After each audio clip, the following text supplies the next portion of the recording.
आज आपण पालक रेसिपी बनवणार आहोत. त्याच्यासाठी आपल्याला लागणार आहे पालक, कांदा, मिरची, लसूण.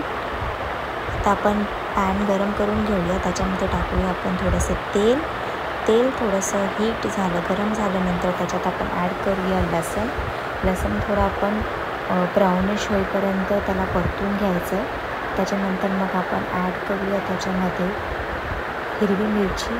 मी 1 हिरवी मिरची घेतली आणि कांदा, छोटे 2 कांदे घेतले. मग हे व्यवस्थित परतून घ्यायचं लाईट ब्राऊन होईपर्यंत. छानसं लाईट ब्राऊन कलर आला त्याला,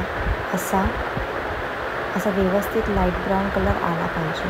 लाईट ब्राऊन कलर आल्यानंतर त्यात आपण ॲड करूया पालक, जे आपण स्वच्छ धुवून काढलेली आहे. पालक ॲड केल्यानंतर त्याला व्यवस्थित परत परतून घ्यायचं आणि मग त्याच्यावर आपण झाकण लावून 2 मिनटं शिजवूया. आता आपण एकदा पुन्हा चेक करूया की व्यवस्थित शिजलं की नाही.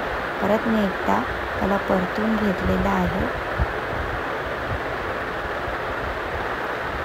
आता ह्याच्यामध्ये आपल्याला ॲड करायचं थोडंसं मीठ, चवीनुसार थोडंसं मीठ ॲड करायचं आहे, कारण पालेभाजीमध्ये जास्त मीठ झालं की खारट भाजी लागते.